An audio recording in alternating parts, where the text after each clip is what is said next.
네, 오늘 좀 잘 쉬셨습니까? 네, 기도하고 시작하겠습니다. 아버지 감사합니다. 우리 이제 역사와 신앙 오늘 제2교시를 시작합니다. 주님 시간 내내 우리 주님께서 성령으로 임재하셔서 저희들의 마음을 주장하여 주시고 아버지께 영광 돌리는 시간이 되기를 원하오며 이 모든 말씀 우리 구주 예수 그리스도의 이름으로 기도하옵나이다. 아멘. 네, 감사합니다. 제가 이렇게 그 중간에 마칠 때 기도하고 시작할 때 다시 기도하고 이거를 손원배 목사님께 배웠습니다. 그래서 제가 처음에는 중간에 쉴 때 기도 안 하고 다시 10분 뒤에 시작할 때 기도 안 하고 그랬는데 어른들한테 이제 배우는 것이죠. 오케이.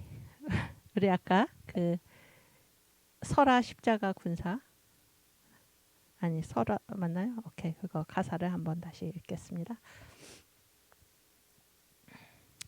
설아 십자가 군사 예수 위에 서게. 우리는 누구를 위해서 서나요? 예수를 위해서. 왕기를 높이 들고 욕보이지 마세. 누구를 욕보이면 안 됩니까? 예수를 욕보이면 안 돼요. 이 깃발은 무엇입니까? 우리의 기준이죠. 기준. 우리의 기준. 주가 거느리시고 싸우면 이기십니다. 그래서 우리 주님께서 우리를 거느리시고 지금 싸우고 계시는데 언제까지 싸우시나? 주의 원수 없을 때까지 쉬지 않으십니다. 아멘. 이게 이제 역사의 모습인데 아까 그 스바냐 9절 말씀 3장 9절 이게 아니군요. 3장 9절이 아니고 3장 9절이 아니고 5절인가요? 5절. 그렇지.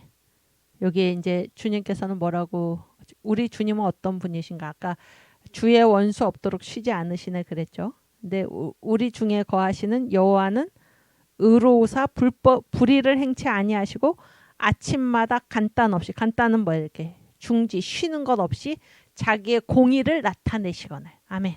그래서 우리 주님께서는 역사에서 쉬지 않고 일하신다라는 사실을 우리가 알 수 있기를 바랍니다. 다시 그 가사요. 가사.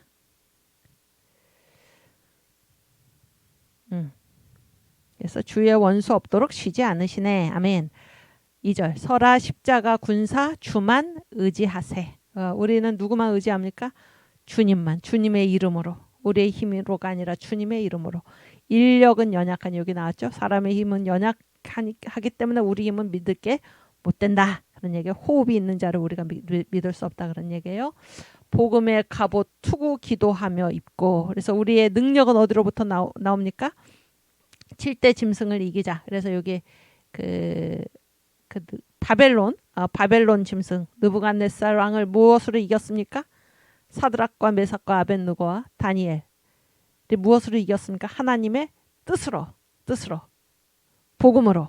복음의 갑옷 투구 기도하며 입고 의무와 위태한데 남 앞서 나가세. 이 두 가지 내용이 있죠. 의무. 군사는 여러분 할 일이 있습니까? 없습니까? 있죠?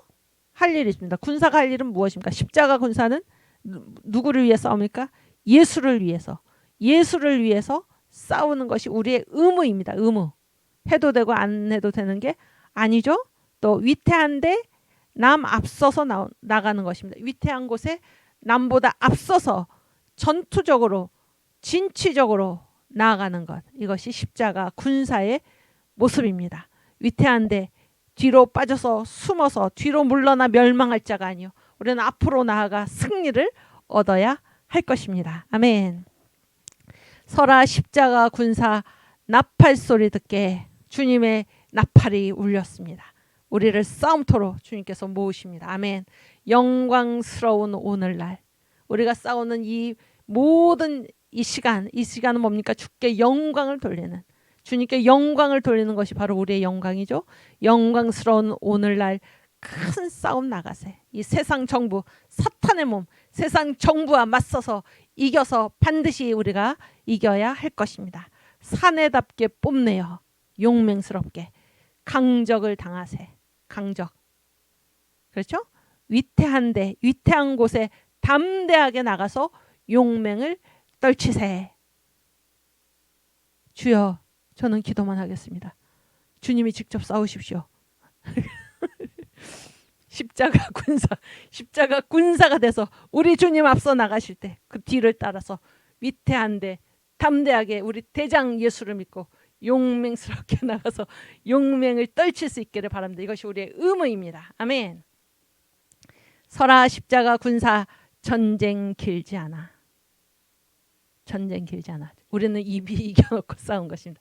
이 전쟁은 반드시 승리로 끝나도록 되어 있습니다. 이 세상의 모든 짐승의 나라, 이 짐승의 몸은 결국 하늘에서 내려온 돌, 그렇죠? 뜨인 돌, 사람의 손이 닿지 않은 돌 앞에 그 발가락이 깨뜨려질 때 다 가루가 되어서 흩어 없어지고 이 돌이 점점 커져서 세상을 가득 메우는 메시아의 나라가 임하게 되는 것입니다. 우리는 이것을 분명히 보고 지금 싸우고 있는 것입니다.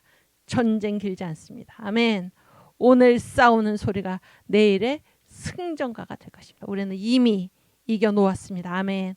끝까지 이기는 자 생명을 얻나니. 주여, 우리 주님 나라에서 큰 상급을 받을 수 있기를 바랍니다. 아멘. 네, 그것은 주님의 나라에서 상급뿐만 아니라 이생과 내생에서 말씀하시죠. 이생과 내생에서 너희가 갑절로 받을 것이다. 우리 주님께서 베드로에게 그렇게 위로하지 않습니까? 주님, 우리는 주님을 따르노라고 부모도 버리고 처자도 버리고 주님을 따랐습니다 라고 했을 때 나를 위해서 부모나 형제나 처자나 전토를 잃어버린 자는 내생에서 뿐만이 아니라 이 세상에서도 배를, 몇 번인지 제가 잊어버렸는데, 배나 받을 것이다. 아멘. 배나 받을 것이다. 끝까지 이기는 자 생명을 얻나니. 아멘.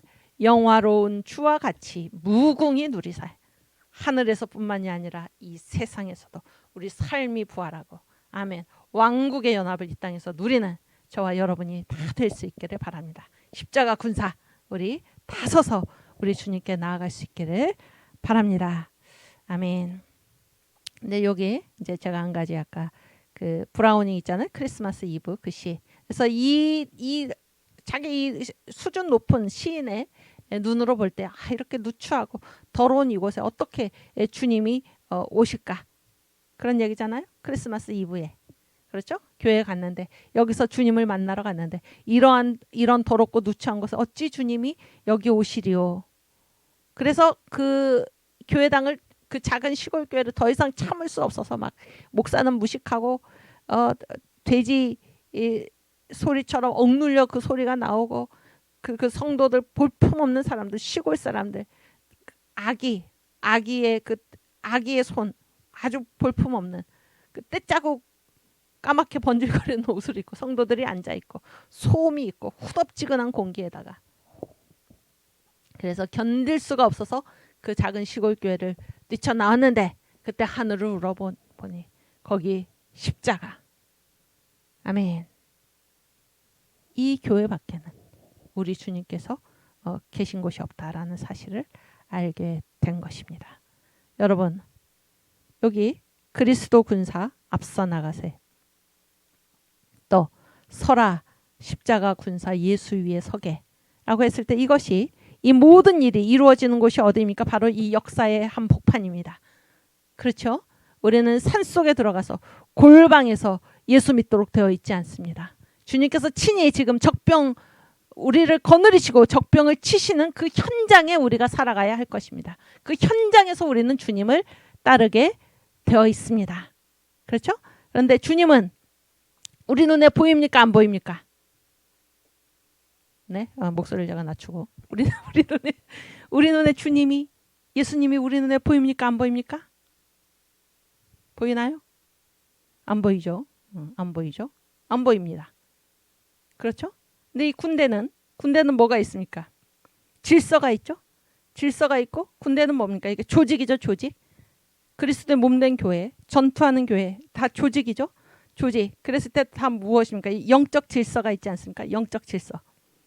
그런데 다 저마다 다 이렇게 질서가 있는데 가장 밑에 있는 그런 그 어떤 병사가 이 모든 질서를 거스르고 거스르고 다 1대1이지. 다 1대1이지.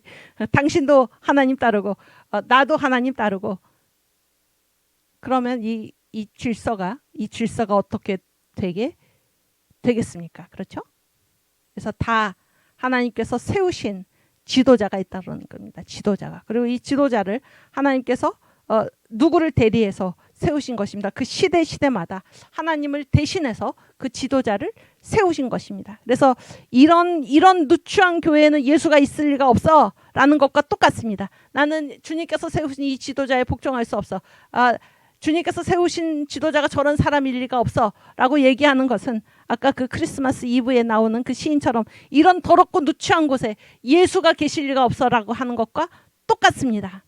우리는 다 이 세상의 한복판에서 주님께서 세우신 질서대로 주님께서 우리 눈에 보이도록 하신 그 질서대로 우리가 주님을 따르게 되어 있는 것입니다. 앞서서 용맹스럽게 나선 이 십자가 군사들을 지금 뒤에서 발목 잡고 그렇게 하는 건 하나님의 일이 아니야 라고 하는 사람이 있다면, 혹은 나도 지금 싸우고 있어 그렇게 해서 다른 깃발을 세우고 싸우는 그런 성도들이 만약에 있다면 깨달아야 할 것입니다. 영적 질서대로 모세의 시대에는 모세를 주님께서 세우셨습니다. 그렇죠? 그래서 아론과 미리암이 모세가 구스 여인과 결혼한 것을 책망했을 때, 육신적 질서죠. 책망했을 때 하나님께서 어떻게 하십니까? 하나님께서는 인간의 의로움, 육신적 질서보다 뭐가 중요합니까? 영적 질서가 중요합니다. 그래서 이 미리암이 그 문둥병, 뭐 요즘은 뭐 문둥병이라고 그러면 안 된다고 그러는데 한센병에 나병에 걸려가지고 장막 밖으로 쫓겨나지 않습니까? 영적 질서. 그래서 지금 이 악한 마귀 사탄, 저 주사파 정권, 김정은 정권과 맞서 싸우는 이 국민혁명당, 이 대오를 무너뜨리고 분열하고 이간질하고 저마다 자기 깃발을 세우고 그렇게 싸워서는 주님께서 원하시는 그 싸움이 되지 않는 것입니다. 주님께서 세우신 질서대로 우리가 정광훈 목사님을 그냥 나도 목사고 너도 목사인데가 아니죠. 정광훈 목사님은 이 한기총 대표회장이라는 그 사실을 여러분 잊어서는 안 됩니다. 그래서 한기총 대표회장, 제가 말씀드렸죠. 한기총이야말로 한국교회를 대표하는 기관이고 거기에 대표회장 25대, 26대 대표회장이십니다. 정광훈 목사님은 그냥 목사님이 아니고 한국교회 대표입니다. 대표. 제가 이제 교회사 교수잖아요. 여러분께서 제 말을 잘 들으세요. 역사를 아셔야 됩니다. 역사를. 그래서 한기총이 어떤 곳인가를 아셔야 되고, 그래서 뭐 나도 대표인데라고 할 수가 없습니다. 그렇죠? 그리고 이 영적 질서, 이 한국 교회에 흐르는 이 복음주의 전통, 이 영적 질서. 그래서 주기철, 손양원, 길선주, 이성봉, 김중곤, 한경직, 김중곤, 또 누굽니까 여기 조용기, 얼마 전에 소천하신 우리 조용기 목사님까지, 이 김중곤 목사님, 조용기 목사님, 그리고 이 한기총을 창립한 그런 분이 누구십니까? 바로 한경직 목사님입니다. 이 질서에 서신 분이 바로 정광훈 목사님이세요. 그렇죠? 그래서 이 기독자유 통일당, 그리고 이제 이 국민혁명당, 뭡니까? 정당을 조직해서 싸워야만 이 나라, 이 자유 대한민국을 지킬 수 있다라고 이제 명령하신 분들이 누구십니까? 김중곤 목사님, 조용기 목사님이신 것입니다. 그래서 이 질서에 따라서 지금 일하고 계신 이 질서를 우리가 존중해야 한다, 그런 얘기예요. 저런 시골 교회 예수가 있을 리가 없어라고 부인할 수 없는 것입니다. 그래서 질서에 따라서 우리가 일할 수 있기를 바랍니다. 아멘. 그래서 이 잠언 18장 1절에 보면은, 잠언 18장 1절에 보면 어떤 말이 나옵니까? 무리에서 갈라지는 자는 스스로 자기의 소욕을 따른 자다, 이렇게 얘기하고 있습니다. 함께 읽겠습니다. 무리에게서 스스로 나뉘는 자는 자기 소욕을 따르는 자라 온갖 참 지혜를 배척하느니라. 그래서 여러분, 역사에서 전통과 질서, 중요합니다. 영적 질서 중요합니다. 십자가 군사들에게 있어서 이 영적 질서는 중요합니다. 그래서 이 질서를 따라서 우리가 일할 수 있기를 바랍니다. 그래서 이 질서를 회방하고 질서를 깨뜨리고 자기 목소리를 높이고 나도 주님의 부름을 받았어. 우리가 다 주님의 부름을 받았죠. 질서를 존중해서 일할 수 있기를 바랍니다. 아멘. 오케이. 그 다음에 아까 그 7번 아니 8번 네 띄워주세요. 그래서 이제 마지막 칸을 보면은 신앙의인 아까 얘기했죠. 신앙의인. 그래서 구원은 바깥으로부터 온다. 이거를 다른 말로 신앙의인. 신앙으로만이 의롭다고 인정받는다. 신앙으로만 의롭다고 인정받는다. 그래서 우리 안에서 우리가 의롭다 하는 근거가 우리 안에 없다 그런 얘기예요. 예수를 믿음으로 예수의 십자가 보혈의 공로를 믿음으로 우리가 의롭다고 인정받을 수 있다는 거예요. 의로움은 우리에게서 나오는 것이 아니라 주님으로부터 온다라는 사실을 기억하시길 바랍니다. 아시겠죠?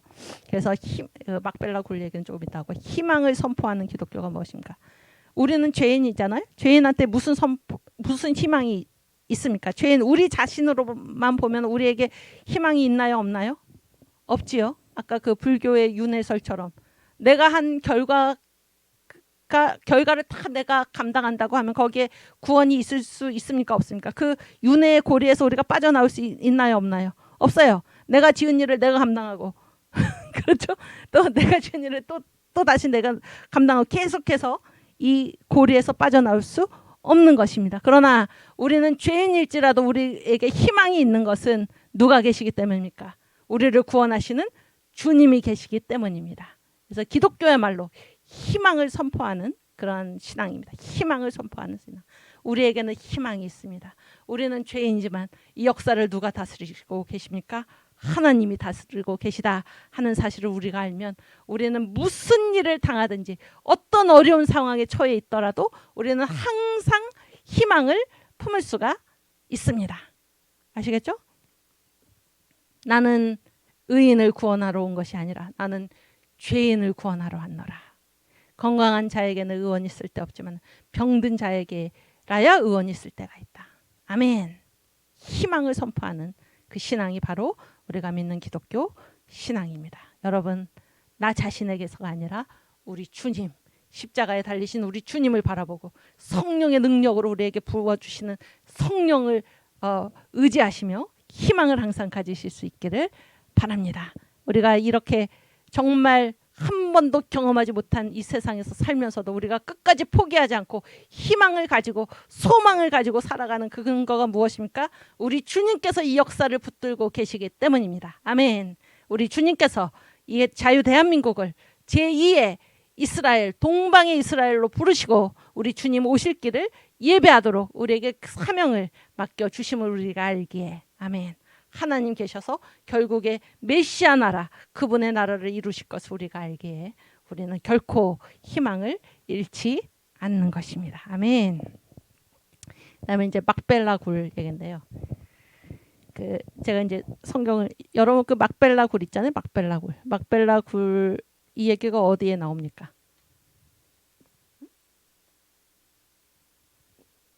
몰라요? 그 사라 아브라함의 부인이 이름이 뭐죠?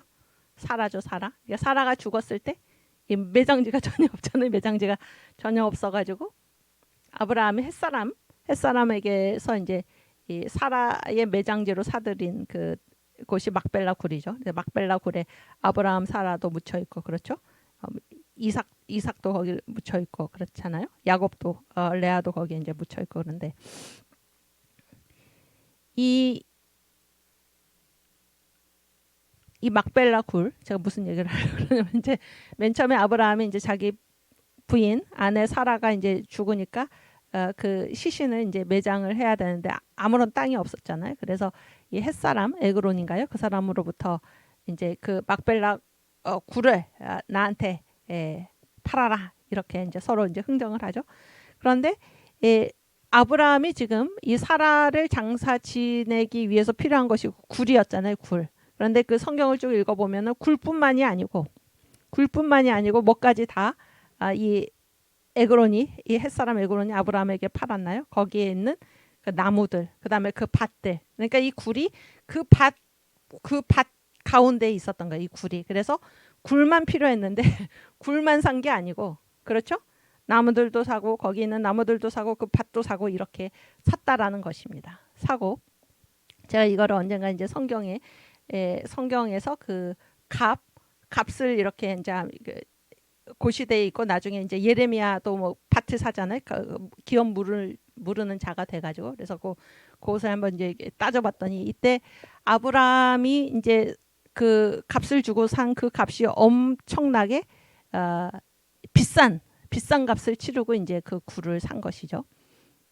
아니 그 밭을 산 것인데 제가 지금 드리는 말씀은 우리한테는 굴이 필요하잖아요. 굴이. 근데 우리가 이 역사에서 살아가다 보면은 우리에게 쓸데없어 보이는 것들, 나무라든지 그 밭이라든지 그거는 이 시체를 장사 지내는데 매장하는데 필요가 있습니까 없습니까? 굴만 있으면 되잖아요. 굴만 있으면. 그런데 우리는 그 필요한 그것을 얻기 위해서 그 옆에 있는 쓸데없는 것들, 이것들까지 다 사도록 되어 있다 그런 얘기예요. 우리가 예수를 믿죠. 예수를 믿으면 얼마나 우리가 예수만 믿는다. 그래서 이 역사에서 우리가 겪는 모든 고난 이런 거는 다 쓸데없죠. 예수를 믿는 일에 그게 무슨 쓸데가 있습니까? 우리 생각에. 그래서 우리는 예수님만 믿고 예수님만 바라보고 있으면 좋죠. 그러다 천국 가면 좋잖아요. 그런데 그렇게 되어 있지 않다라는 것입니다. 우리는 어디에서 예수를 믿도록 되어 있습니까? 이 세상 한가운데서 짐승의 정부, 사탄의 몸, 세상 정부와 싸우면서 우리는 예수를 믿도록 되어 있습니다. 무슨 얘기인지 아시겠어요? 그래서 우리가 예수 믿고 천국 가고 주님의 나라에 가고 영생을 얻고 이런 일에 도대체 이 세상 정부와 싸우고 이 국민혁명당 당 조직을 위해서 우리가 온갖 이게 뭐 거부를 당하면서 거절을 당하면서 때로는 욕을 먹으면서 그렇게 하는 이유가 무엇입니까?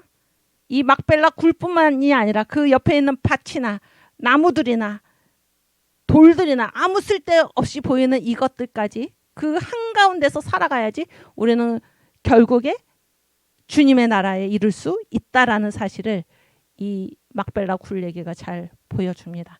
그 성경을 우리가 한번 같이 볼까요? 어디인지 제가 잊어버렸는데 창세기 한 47장? 47장은 아니고 막벨라 이렇게 한번 쳐보세요. 23장이네. 네, 23장. 그래서 9절부터 읽어볼까요? 그로 그 밭머리에 있는 막벨라 굴을 내게 주게 하되 중가를 받고 그 굴을 내게 주어서 당신들 중에 내 소유 매장지가 되게 하기를 원하노라 그랬어요. 그래서 쭉 밑으로 넘겨보고 11절 내 주여 그리 마시고 내 말을 들으소서. 내가 그 밭을, 그러니까 아브라함이 요구한 건 굴이었는데 이제 에브론이 밭을 파는 거예요. 밭을. 내가 그 밭을 당신께 드리고 그 속의 굴도 내가 당신께 드리되 내가 내 동족 앞에서 당신께 드리오니 당신의 죽은 자를 장사하소서. 네, 그래서 쭉 밑으로 내리면 그래서 뭡니까? 13절 그 땅 백성에 듣는데 에브론에게 말하여 가로되 당신이 합당히 여기면 청컨대 내 말을 들으시오. 내가 그 밭값을 당신에게 주리니까 밭을 다 산 겁니다. 통째로. 그렇게 해서 15절 됐고 16절 아브라함이 에브론의 말을 쫓아 에브론이 해쪽 속에 듣는 데서 말한 대로 상고에 통용하는 은 400세겔을 달아 에브론에게 주었더니 17절 마므레 앞 막벨라에 있는 에브론의 밭을 바꾸어 그러니까 밭을 산 거죠. 그 속의 굴과 그 사방에 둘린 수목을 다 성문에 들어온 해족속 앞에서 아브라함의 소유로 정한지라. 그래서 굴만 필요했는데 이 밭하고 그 사방에 둘린 나무들까지 다 샀다 그런 얘기입니다. 그래서 우리가 주님을 믿고 그렇죠? 주님 앞으로 가는 그 길에는 이러한 밭이라든지 이러한 나무라든지 우리가 보기에 아무 쓰잘데없는 이것들이 다 이런 것들과 함께 이 구를 차지하도록 되어 있다는 거예요. 그런 것들과 함께 우리 주님의 주님 앞으로 가게 되어 있다 그런 얘기입니다. 그리고 한번 생각해 보세요. 아브라함이 지금 그 굴만 상거하고 이 밭을 상거하고 어디가 더 영토가 넓습니까? 어디가 진짜 자기 땅이 되었습니까? 이 밭 전체가 자기 땅이 되었지요. 그래서 우리가 보기에는 아무 쓸데없는 이 나무라든지 이 밭이라든지 아무 필요가 없죠. 그런데 그것이 우리에게 복이다 하는 것입니다. 우리 굴뿐만이 아니라 그 모든 것까지 자기 소유가 된 것을 우리가 기억할 수 있기를 바랍니다. 우리가 주님을 믿으면서 받는 이 고난을 싸워 이기면 그것이 우리의 무엇으로 쌓이는 것입니까?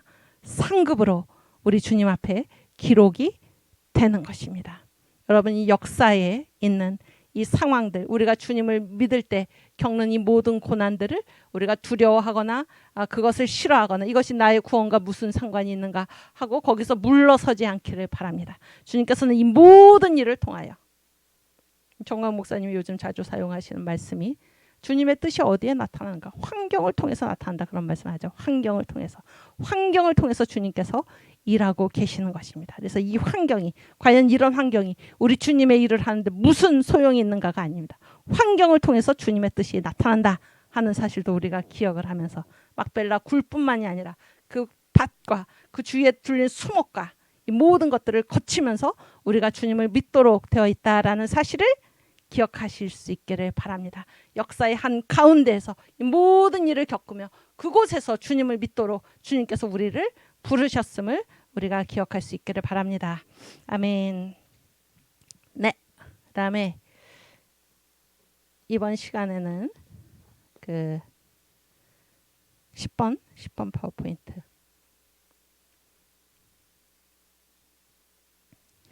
그래서 뭐 이렇게 책에 있는 제목으로는 교회사의 상황적 구도. 그러니까 이게 뭔가 하면 이제 교회 역사 있잖아요. 교회 역사를 살펴보면 교회 역사에서 그 주체가 누구냐면 교회잖아요. 교회가 지나온 길을 이렇게 쭉 보면은 다 어떤 상황에 있었다 그런 얘기예요. 교회는 이제 그리스도의 몸된 공동체니까 뭐 저 천국의 교회가 있는 것이 아니라 교회가 이 세상 한 가운데서 어떤 상황 가운데서 교회가 계속 시간을 보내왔다라는 것입니다. 그거를 이제 표가 있는데 그 표로 이따가 볼 것이고, 그러니까 교회는 이 세상 항복판에서 세상 정부와 맞서 싸우면서 나아가도록 되어 있지, 교회가 이 세상에서 이 상황이 제거된 곳에 교회가 따로 존재하지 않는다 하는 것입니다. 이것이 바로 교회사의 상황적 구도입니다. 그리고 교회 안에서의 비역사적인 신앙 형태, 그러니까 역사가 필요 없다, 나는 하나님만 믿으면 되지, 이런 신앙 형태를 바로 신비주의라고 그래요. 신비주의. 그래서 신비주의가 왜 이 기독교 신앙하고 거리가 뭔가 하는 것을 이번 시간에 같이 공부하고자 합니다. 네. 그래서 일단 그 교회사의 상황적 구도를 한번 교회사의 상황도를 한번 보실까요? 11번. 예, 여기 보시면은 이제 교회 역사가 모두 몇 년입니까? 교회 역사가 이은지 아니 오은지 청년, 교회 역사가 몇 년인가요?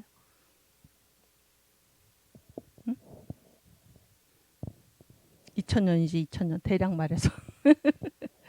그래서 2000년 교회사 그렇게 얘기합니다. 2000년 교회사 아시겠죠?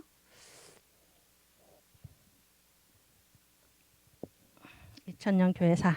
그래서 교회 역사를 이제 크게 세 시기로 나눕니다. 세 시기. 그래서 가장 처음을 뭐라고 얘기를 하나요? 약간 마른 다음에 써야겠다. 이 표에 보시면 초대교회 아시겠죠? 그 다음 시기, 두 번째 시기를 뭐라고 얘기합니까? 중세교회라고 얘기합니다. 중세교회. 그리고 그 다음 시기를 뭐라고 얘기하냐면은 근대교회 이렇게 얘기를 해요. 근대교회. 근데 근대는 다시 둘로 나눕니다. 그래서 종교개혁 시대하고 그 다음에 현대교회 이렇게 구분을 합니다. 이해가 되시죠? 네, 이해가 되시죠? 그래서 그 시간으로 봤을 때 2000년이잖아요. 전체가 2000년인데 이게 아주 나누기가 쉬운데 초대교회를 500년이라고 그래요. 초대교회 500년. 그 다음에 중세교회가 1000년입니다. 아닌데요. 1017년인데 그렇게 말씀하죠. 러플리 대략 초대교회 500년, 중세교회 1000년. 왜냐하면 1517년에 뭡니까? 그 종교개혁이 일어났잖아요. 종교개혁 전까지 시대를 중세교회. 그렇죠? 그러니까 2000년에서 500 플러스 1000을 빼면 500년이 남죠. 그래서 이제 근대교회가 500년인데 아시겠죠? 그 500년 중에서 종교개혁 시대하고 이제 현대교회로 이루어지는데 그 분기점이 어딘가 하면 1648년인데 이 1648년은 어떤 사건이 있어요. 어떤 사건이냐면 그 웨스트팔렌 조약 여러분 다 들어보셨습니까? 웨스트팔렌 조약.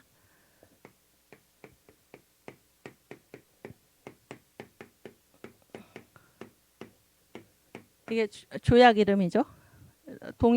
독일어로는 베스트팔리아 이렇게 발음을 하는데 웨스트팔렌 조약인데 이것이 이제 이 평화 조약이에요. 평화 조약은 이제 전쟁을 끝내고 나서 이제 그 서로 이제 그 조약을 맺은 거죠. 그래서 어떤 전쟁 이후에 이 조약을 맺었나 하면은 독일에서 일어난 30년 전쟁을 끝내고 맺은 조약이 바로 이 웨스트팔렌 조약입니다. 웨스트팔렌 조약인데 이게 이제 1648년이고 여기까지를 우리가 종교개혁 시대라고 그러고 아시겠죠? 그다음에 1648년 이후를 우리가 현대교회라고 그럽니다. 현대교회. 여기까지 이해가 되시죠? 그러면 이제 이게 48년에 웨스트팔렌 평화조약이 맺어졌으니까 이게 30년 동안 싸우고 나서 끝낸 조약이 웨스트팔렌 조약이거든요. 그럼 몇 년부터 몇 년까지 싸웠을까요? 네? 30을 빼면 몇 년입니까? 이렇게 되는 거죠. 1618년. 그렇죠? 그래서 30년 동안 싸우다가 이제 맺은 평화조약이 웨스트팔렌 조약인데 그러면 이게 전쟁이잖아요. 30년 동안 뭐 때문에 싸웠나? 전쟁의 주제가 있을 거 아닙니까? 주제. 그렇죠? 뭐 때문에 싸웠나? 그런데 이 독일 30년 전쟁을 우리가 뭐라고 얘기를 하냐면 종교 전쟁이라고 그래요. 종교 전쟁. 그러면은 뭐 때문에 싸웠습니까? 전쟁의 주제가 무엇입니까? 뭔가요? 거룩한 부담이 큰 오은지 청년. 뭡니까? 종교지, 종교. 종교 때문에 싸운 거지. 아시겠어요? 그런데 전쟁은 이렇게 서로 이렇게 충돌하는 양진영이 있잖아요. 누구하고 누구 사이에 종교를 놓고 전쟁을 벌이는 것일까요? 응? 거룩한 부담이 큰 오은지 청년. 응? 이때는 뭐 종교는 이게 지금 다 그 교회 역사니까 지금 교회를 중심으로 봐야지. 그러면은 어느 교회하고 어느 교회 사이에 싸움이겠습니까? 이 시기를 보아서 이때가 이제 종교개혁 이후잖아요. 여기까지가 이제 종교개혁의 끝입니다. 그러니까 종교개혁이 일어났어요. 그러면은 어느 교회하고 어느 교회가 충돌을 했겠습니까? 그렇지. 카톨릭하고 개신교회죠. 구교하고 신교. 아주 잘했어. 구교와 신교. 구교하고 신교 사이에 대충돌이 일어난 거예요. 아시겠어요? 그래서 전쟁을 벌였다. 전쟁은 여러분 전쟁을 벌이는 것은 상대방을 내가 지금 싸우고 있는 상대방을 인정하는 것입니까? 안 하는 것입니까? 전쟁은 인정 안 하는 거죠. 인정 안 하는 거예요. 그러니까 구교는 뭐를 인정 못하고 종교개혁교회는 신교를 인정 못하고 신교는 카톨릭교회 구교를 인정 못한다. 그래서 없애기 위해서 싸운 거잖아요. 없애기 위해서 싸웠습니다. 그래서 얼마만큼 싸웠나? 30년 동안이나 전 유럽이 구교와 신교로 나뉘어서 어디 가서 싸웠나요? 독일 가서 싸웠어요. 아시겠어요? 그런데 이 양 진영의 어느 쪽도 승리하지를 못했는데 승리하지 않았는데 뭐를 맺었습니까? 평화조약을 맺은 거예요. 평화조약. 그러면 앞으로 어떻게 하겠다는 것입니까? 앞으로 어떻게 하겠다는 거예요? 전쟁을 안 하고. 그러니까 이거는 상대를 인정 못해서 전쟁한 거잖아요. 근데 어느 쪽도 안 이겼는데 평화조약 맺었다. 그러면 앞으로 상대를 어떻게 하겠다는 거예요? 인정하겠다. 아시겠죠? 인정하겠다. 그래서 이 평화조약 맺기 전까지 평화조약 맺기 전까지는 어떤 입장이었나? 온 세상에 이제 구교하고 신교가 있는데 온 세상에 전쟁을 했다는 거 서로 인정 못 하잖아요. 그럼 교회가 몇 개여야 한다는 것입니까? 온 세상에 단 하나의 교회. 그렇죠? 구교는 뭐라고 주장하는 거예요? 구교만 있어야 된다. 그런 얘기죠. 신교는 신교만 있어야 된다. 이러고 싸우다가 어느 쪽도 승리하지 않았는데 평화조약을 맺었다. 그런 얘기잖아요. 그러면은 이제 인정하겠다라는 거예요. 인정하는데 인정하는 방식이 중요합니다. 인정하는 방식이. 어떤 방식으로 인정을 하나? 지역별로 인정하겠다. 그런 얘기예요. 지역별로. 처음에 나온 얘기가 지역별로. 그러면은 뭐 예를 들어서 뭐 이렇게 성공회, 영국 같은 경우에는 지역별로 인정을. 영국은 어떤 교회를 인정해 주겠다는 겁니까? 성공회. 이런 얘기잖아요. 그렇죠? 그러면은 영국 안에 성공회가 아닌 다른 교회는 인정됩니까? 안 됩니까? 안 되죠. 그러니까 지역별로 인정하겠다는 게 바로 그거예요. 그 다음에 프랑스 같은 경우에는 어떤 교회를 인정하겠다는 것입니까? 카톨릭 국교가 된 거죠. 무슨 얘기인지 아시겠어요? 지역에 따라 다르다 그런 얘기예요. 아시겠죠? 무슨 얘기인지? 그다음에 뭐 네덜란드 같은 경우는 뭡니까? 개혁교회. 이런 식으로 각 지역별로 인정을 하겠다. 이렇게 된 겁니다. 그러면 그래서 온 세상의 하나의 교회에서 어떤 교회가 된 겁니까? 지역별로 단 하나의 교회가 된 겁니다. 지역별로 단 하나의 교회. 이해가 되시죠? 여기까지? 예. 그러다 보니까 그러면은 영국에서 성공회가 아닌 다른 교회가 있을 수 있죠? 그렇지 않습니까? 영국에 카톨릭도 있을 수 있고 또 이쪽에 청교도. 그렇죠? 청교도 이런 게 있을 수 있죠? 뭐 여기 스코틀랜드에서는 뭐가 국교가 됐나? 장로교회가 국교가 되고 이렇게 됐는데 영국에서 성공회가 이제 국교가 된 거예요. 그러면은 다른 교회들은 국교가 못 됐으니까 당연히 뭐를 받습니까? 박해를 받죠. 박해를 받습니다. 이때 박해를 받는다는 거 아주 무서운 건데 가산을 다 몰수당해도 그런 얘기야. 가산을 다 몰수당해도 지금 지금 한국에서 벌어지고 있는 상황이 이게 분명히 교회 탄압이죠. 교회 탄압. 그렇지 않습니까? 뭐 십자가를 낡은 십자가 그거를 끌어내려라 뭐 이런 얘기도 하고 그렇죠? 뭐 교회 문을 그 방역에 걸리면 뭐 이게 다른 기관들 무슨 백화점이나 이런 데는 뭐 2시간 있다가 혹은 하루 지난 다음에 이렇게 다시 시설을 열게 하는데 교회 같은 경우는 2주를 열지도 못하게 하고 그런 얘기잖아요. 이런 게 뭡니까? 다 지금 박해를 당하는 거예요.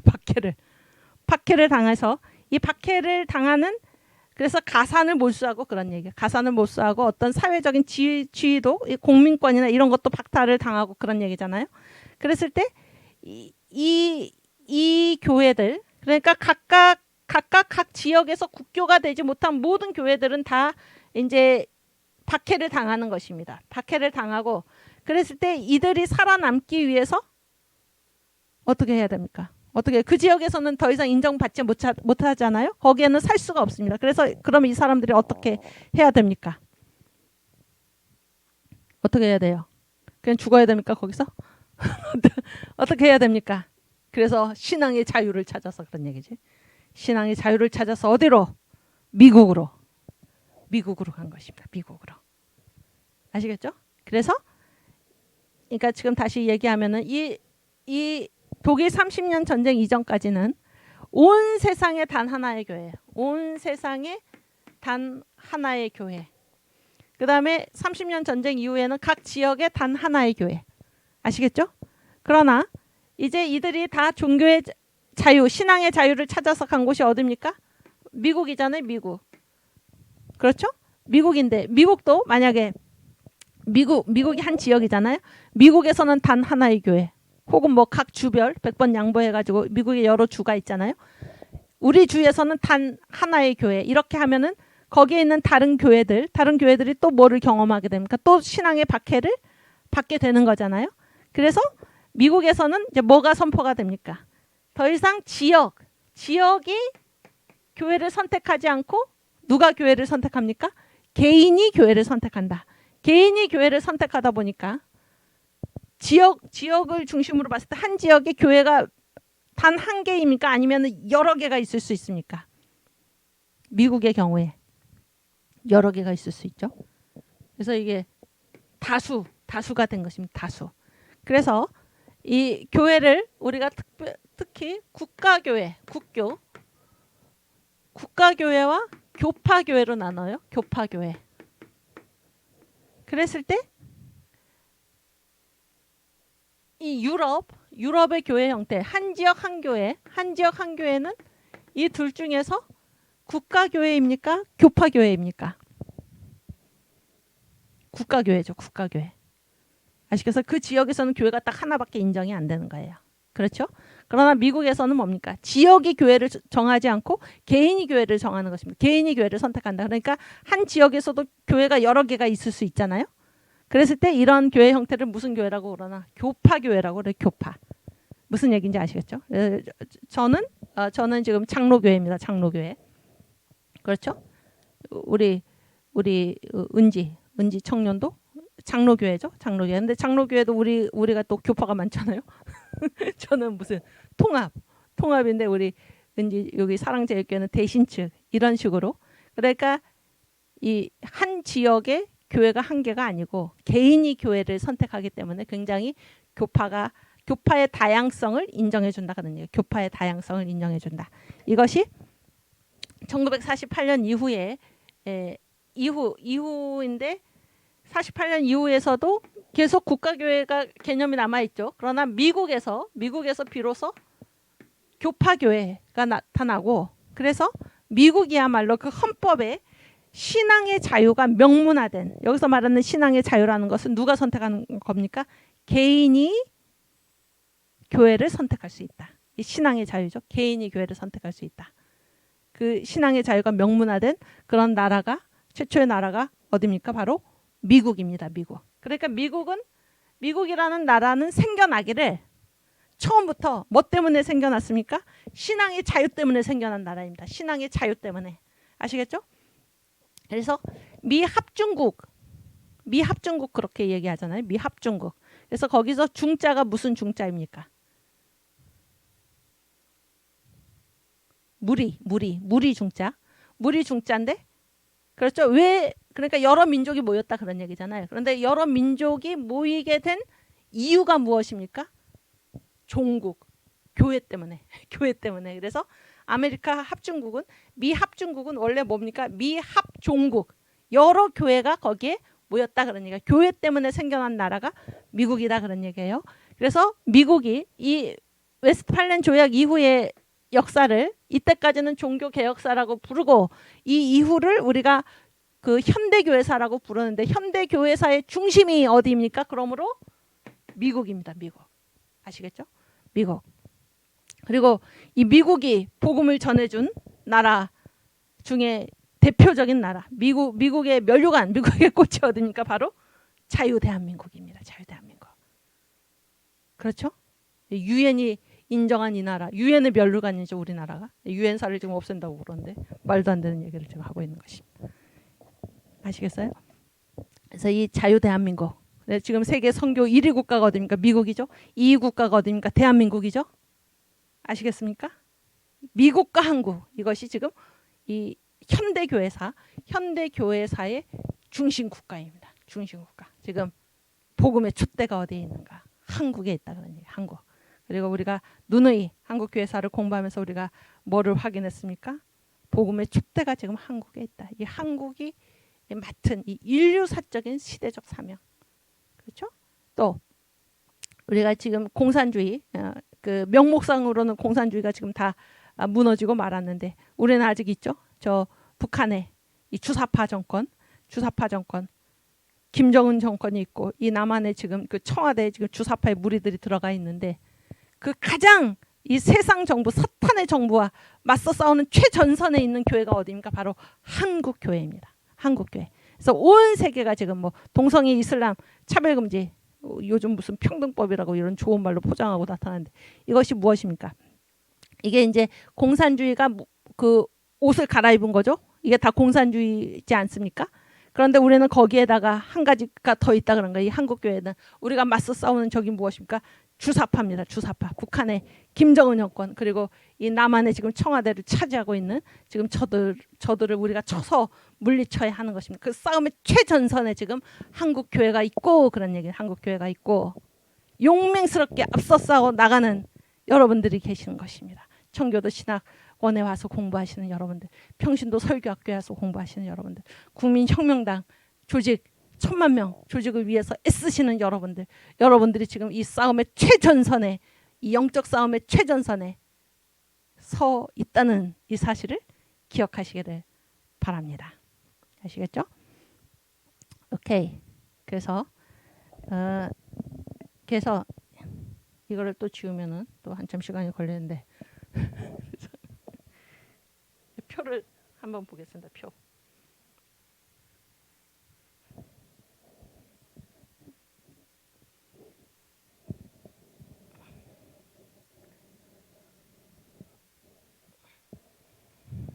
이렇게 보시면 초대교회 이따가 제가 다시 한번 설명을 드릴게요. 일단 개괄적으로 보시면 초대교회 500년입니다. 초대교회 500년. 그 다음에 중세교회 몇 년입니까? 1000년. 그 다음에 근대교회 500년이죠. 근데 근대교회는 다시 둘로 나눈다. 종교개혁교회와 현대교회로 나눈다. 아시겠죠? 종교개혁교회가 언제까지입니까? 웨스트팔렌 조약 1648년까지. 이때까지는 온 세상에 단 하나의 교회였다. 그러나 웨스트팔렌 조약을 맺은 다음에 지역별로 다르다. 그러니까 지역별로 인정해 준다. 그러나 여전히 이것도 무엇입니까? 국가교회 개념이다. 그런 얘기죠. 그러다가 그 지역의 교회로 간택을 받지 못한 교회, 국교가 되지 못한 교회들이 다 신앙의 자유를 찾아서 간 곳이 어디입니까? 미국이죠. 그래서 미국에서 비로소 국가가 교회를 선택하는 것이 아니라 개인이 교회를 선택하는 신앙의 자유가 비로소 헌법에 명문화되어 나타난 그 나라가 어디입니까? 바로 미국입니다. 미국. 그래서 현대 교회사의 중심이 어디입니까? 미국이다. 이런 겁니다. 그래서 이 교회사의 흐름을 아시겠죠, 여러분? 흐름을 아시고 그래서 여기 보면은 그래서 이제 지역적으로 보면 그 초대교회는 어디에 있었습니까? 히랍 지역이 있었죠. 히랍 지역. 그러니까 헬라 문명권이죠. 헬라 문명권. 아시겠습니까? 그러니까 이제 무슨 말씀입니까? 그때 그 로마 시대 아니었나? 물론 로마 시대입니다. 로마 시대 그 문명을 우리가 뭐라고 그래? 헬라 문명이라고 그러죠. 헬라 문명. 아시겠어요?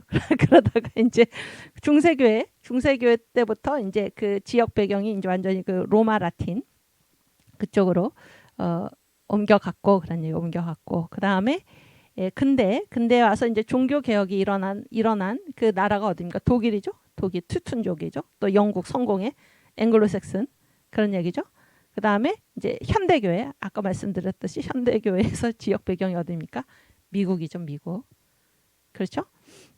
그리고 이제 문명 유형을 보면 이 그리스 히랍이 이제 그리스잖아. 헬라 이렇게 얘기를 하는데 그리스는 무엇으로 가장 유명합니까? 철학이죠. 철학. 그리고 중세교회는 로마는 뭐가 유명합니까? 로마 문명은 법이죠. 법. 조직. 그다음에 근대 독일하고 영국인데 이 독일이 뭐예요? 이게 관념론이죠. 관념론. 내성이 뭐예요? 내적 성찰이죠. 무슨 얘기인지 아시겠어요? 그다음에 이제 미국은 뭡니까? 여러 개가 다 이제 복합이 되어 있는 그런 문명 유형을 가지고 있습니다. 왜냐하면 이게 합중국 그렇죠? 많은 민족들이 모이고 그렇게 모이게 된 이유가 무엇입니까? 여러 교회들 각 교파 교회마다 어떻습니까? 이게 강조하는 그 신앙의 어떤 교리들이 다 다르잖아요. 그래서 복합적이다 그런 얘기 복합적. 그랬을 때 이 기독교가 초대교회에 가서 그 초대교회 500년 동안 한 일이 무엇인가 하면은 신학을 정립을 한 것입니다. 신학. 이게 학문이잖아요. 학문이 무엇입니까? 이렇게 학문은 주관적입니까? 객관적입니까?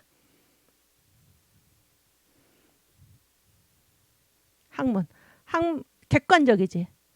학문이 뭐예요? 학문은 객관적이죠. 그러니까 사람 따라 달라지는 게 아니죠.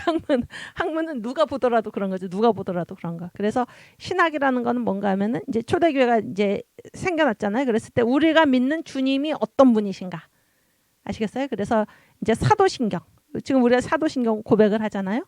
이런 것들이 이제 확립이 된 때가 바로 이 초대교회 500년 간입니다. 아시겠죠? 그래서 지금 우리가 고백하는 이 사도신경이 최초의 형태로 나타난 게 한 200년 경이고, 그것이 이제 이렇게 지금의 형태로 고정된 게 이제 400년 경에 가서입니다. 아시겠죠? 그리고 이제 성경, 어떤 것이 하나님의 말씀인가? 그래서 이 성경 66권이 확정된 그때가 언제입니까? 바로 이 초대교회 500년 동안이다 그런 거예요. 왜냐하면 성경, 이것도 성경이고 저것도 성경이고 막 이렇게 성경들이 쏟아져 나왔잖아요. 그랬을 때 이 66권만이 성경이다 이렇게 검증이 되고 확정이 된 때가 이제 이 초대교회 500년 동안 한 일인데, 이 모든 것은 다 무엇입니까? 우리가 믿는 바가 무엇인가? 아시겠죠? 그래서 이것을 객관적으로 정리하는 그 일이 이 초대교회 500년 동안에 벌어졌다 그런 얘기예요. 그다음에 이제 중세교회로 가서는, 기독교에서는 이제 뭐가 이게 이제 그 문명 유형이 뭔가 하면, 로마는 법과 조직이 발달돼 있죠. 그래서 모든 길은 뭐 로마로 통한다 이런 것처럼 교회가 강조된 때가 바로 이 중세 시대입니다. 그러니까 제 말은 지금 여기서 교회사의 상황도라는 것에서 강조하는 건 뭔가 하면, 하나님이 어디에서 신학을 정립하게 하셨나, 어떤 상황에서 어떤 지역에서 신학을 정립하게 하셨나, 그랬을 때 철학이 발전된 그리스 지역에서 신학을 정립하게 하셨다. 왜냐하면 철학이라든지 신학이라든지 이게 학문이잖아요.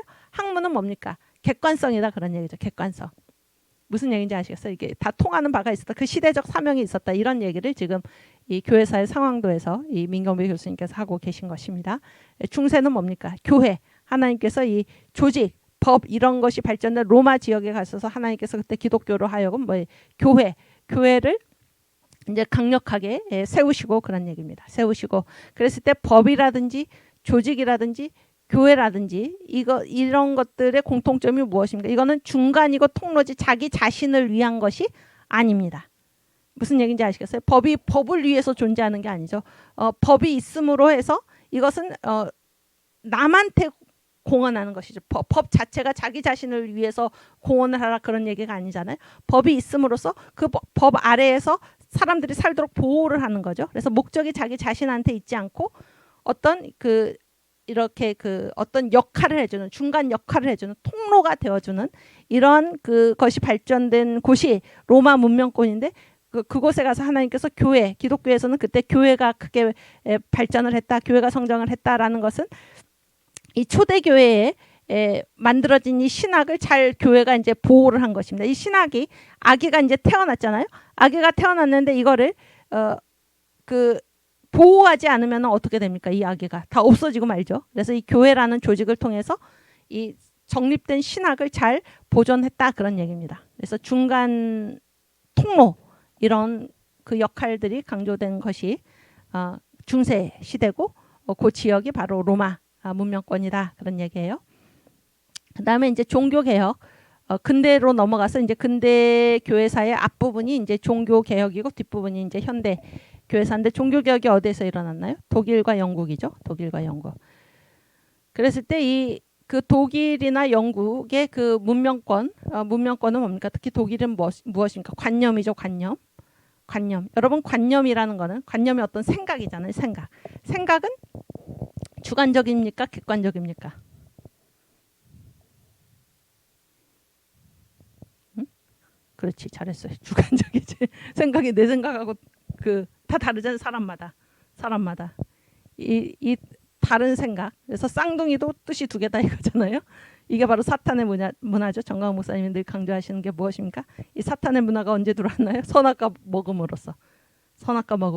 그래서 선악과가 무엇입니까? 선악과 먹기 전에는 에덴 동산 안에 뜻이 몇 개가 있습니까? 단 하나, 하나님의 뜻만이 있었는데, 그렇죠? 선악과를 먹었다는 것은 뭡니까? 사람이 하나님의 뜻과는 독립해서 자기 뜻을 가지게 됐다 그런 얘기잖아요. 그런 얘기 아닙니까? 그래서 사람마다 다 생각이 다른 거예요. 사람마다 다 생각이 다른 것입니다. 그래서 7대 명절의 설교 가운데 무교절이죠. 무교절이 무엇입니까? 선악과를 반납하는 것. 우리가 독립해서 가지고 나온 우리의 뜻, 의지, 견해를 버리고 오직 주님의 뜻과 의지와 견해에 일치해서 사는 것. 이것이 무교절을 통과하는 거죠. 어쨌든 지금 이게 생각인데 생각.